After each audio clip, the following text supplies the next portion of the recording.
Hi guys, अगर आपने CBSE का बोर्ड एग्जाम इस बार दिया था क्लास 10th या 12th का और उसमें आपको एसेंशियल रिपीट आ गया है या कंपार्टमेंट में वापस से कंपार्टमेंट आ गया है, तो आपको कैसे जो है इसी साल एनआईओएस बोर्ड से कंप्लीट कर सकते हो अपना क्लास 10th या 12th एग्जाम्स देने के बाद से। एक ऑन डिमांड एग्जाम्स होता है और पब्लिक एग्जाम्स होता है, जो आप लोग को ऑलरेडी हमने बता रखा है।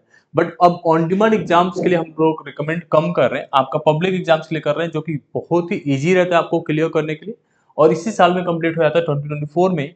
और आपका जो रिजल्ट है वो दिसंबर जनवरी तक आ जाता है एंड उसके बाद से आप जो है कॉम्पिटिटिव एग्जाम्स के लिए प्लान कर पाते हो। हालांकि इसमें इस साल तो कॉलेज या आप 11th परस्यू नहीं कर पाते हो, बट आपको ये चीज हो जाता है कि जो आपका मार्कशीट है वो 2024 का बन के आ जाता है।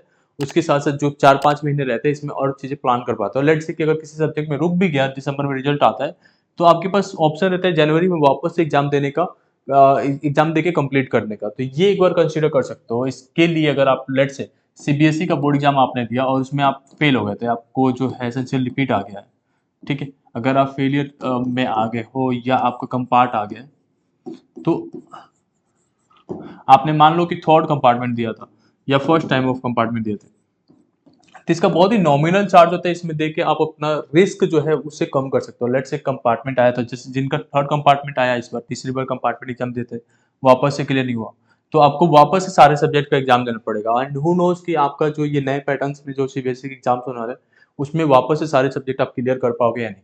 तो एनआईएस के पास एक फैसिलिटीज होते हैं कि आप केवल जो है 3 सब्जेक्ट्स का एग्जाम दे दो। 3 सब्जेक्ट्स का एग्जाम रहते हैं एंड आपका जो है 2 सब्जेक्ट का टीओसी कर पाते हो, ट्रांसफर ऑफ क्रेडिट। इस अक्टूबर एग्जाम्स में रजिस्टर करने के लिए जो आपका लास्ट डेट है वो 15th ऑफ अगस्त है। इसके बाद से आप इसमें एडमिशन नहीं ले सकते। अक्टूबर एग्जाम्स के लिए 15th अगस्त से पहले तक कैसे करके रजिस्टर करना पड़ेगा।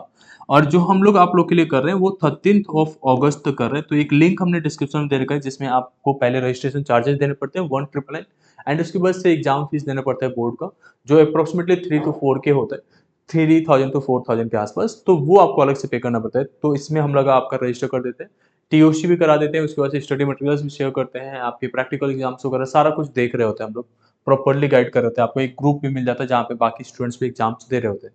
तो एक बार इसे कंसिडर कर सकते हो। ये बहुत ही वैल्यूएबल कॉम्बिनेशन रहता है कि आपका एक सब्जेक्ट में कंपार्टमेंट लगा था, तो आप केवल 3 सब्जेक्ट का एग्जाम दे दो और 2 के मार्क्स ट्रांसफर करा लो। और जो 3 सब्जेक्ट का एग्जाम देने वाले हो वो कोई भी इजी सब्जेक्ट ले सकते हो। जैसे मान लो कि आपके मैथ्स में कंपार्टमेंट था, तो आप फिजिक्स एंड केमिस्ट्री को ट्रांसफर कर दो और बाकी जो 2 सब्जेक्ट्स और है मैथ्स के साथ साथ उससे भी दे दो। लेट से इंग्लिश और फिजिकल होगा, तो मैथ इंग्लिश फिजिकल का आप एग्जाम दे सकते हो, ठीक है। ये चीजें कर सकते हो। अगर आपका एसेंशियल रिपीट आ गया था सीबीएसई में, आपका एसेंशियल रिपीट लिख के आ रहा है, तो भी आप जो है सीबीएसई को एनआईओएस में ट्रांसफर कर सकते हो।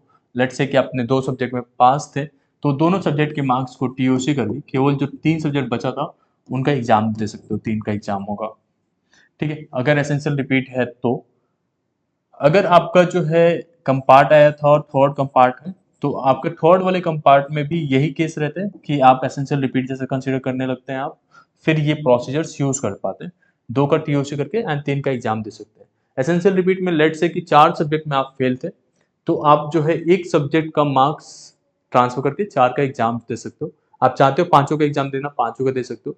बट अगर आपका फर्स्ट कंपार्टमेंट आ गया या थर्ड कंपार्टमेंट है, तो इसी साल आप अभी इसे कंप्लीट कर सकते हो। इवन दो अगर आप चाहते हो कि जल्द से जल्द कंप्लीट कर लेना, लाइक अगस्त में एग्जाम देना या सितंबर में, तो दिल्ली के आउटसाइड अगर आप एग्जाम देना चाहते हैं तो आपका ऑन डिमांड एग्जाम हो रहा है एनआईओएस का, इसमें आप रजिस्टर कर सकते हो। इसमें रजिस्टर करने के बाद से आपका इसी समय एग्जाम हो जाएगा और कॉलेज आपको जो है सितंबर अक्टूबर तक आपको एडमिशन देता है, तो आप वहाँ पे एडमिशन भी ले पाते हो इसी साल। आपका साल खराब नहीं होता। तो एक बार ऑन डिमांड एग्जाम को कंसिडर कर सकते हो इस बार अगर आपको जाना है। एनआईओएस बोर्ड में रजिस्टर करने के लिए हमने जो लिंक दे रखा है डिस्क्रिप्शन में, जिसमें आपको 1999 पे करना पड़ता है, देन रजिस्टर करते हो। उसके बाद से प्रायोरिटी लिस्ट हमारे पास आ जाता है, आपको ईमेल भी आ जाता है कि आपने सक्सेसफुली रजिस्टर कर लिया। देन हम आपका जो है डॉक्यूमेंट्स लेके आपका बोर्ड के साथ रजिस्ट्रेशन कर देते हैं। आपके ऊपर कोई टेंशन नहीं रहता कि आपका प्रैक्टिकल एग्जाम्स कब कैसे होगा, कहाँ पे होगा। आपके होम सिटी में ही आपका एग्जाम्स कंडक्ट कराया जाता है अक्टूबर में। अगर आप ऑन डिमांड एग्जाम्स के लिए जा रहे हो तो वहाँ पे थोड़ा डिले होता है एंड दूसरी जगह एग्जाम्स कराए जाते हैं, ठीक है। तो इस चीज़ का आपको ध्यान देना पड़ेगा। बाकी सारी चीज़ें ऑलरेडी हमने एक्सप्लेन कर दिया, इसका ध्यान रखना है। 13th ऑफ अगस्त तक आपका जो है एडमिशन्स हो रहा होगा। जो लिंक हमने दे रखा है ये एक्टिव रहेगा, उसकी बाद से आप नहीं कर पाओगे। एंड किसी तरीके का क्वेरीज है तो आप डू यूनर वेबसाइट पे जाके वहां से ज्वाइन करके हमसे पूछ सकते हो। एक चीज़ का खास ध्यान देना कि ऑन डिमांड एग्ज़ाम्स या अक्टूबर एग्ज़ाम्स के लिए रजिस्टर करते हो, तो फीस ऑलमोस्ट सेम रखता है, ऑन डिमांड में थोड़ा ज़्यादा लगता है, बट अक्टूबर वाले में थोड़ा कम लगता है।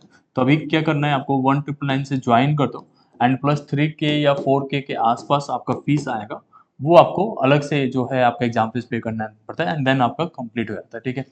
अब यहाँ पे एक चीज़ का ध्यान रखना है आपका डॉक्स का, डॉक्यूमेंट्स क्या-क्या देना है, तो इसमें आपको एक साइन देना होता है, सिग्नेचर आपका एंड फोटोग्राफ्स रहेगा आपका, पासपोर्ट साइज़ फ़ोटो, आपका आधार कार्ड,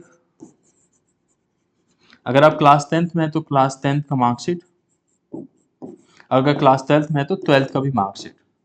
बस इतना से हो जाता है आपका, ठीक है? ये डॉक्यूमेंट्स आपको शेयर करने पड़ते हैं। हम लोग ने ऑलरेडी अपना नंबर आप लोग के बीच में शेयर कर दिया है। स्क्रीन पे भी आ रहा होगा नंबर, आप यहाँ से जॉइन कर सकते हो या हमें व्हाट्सएप पे मैसेज डाल सकते हो।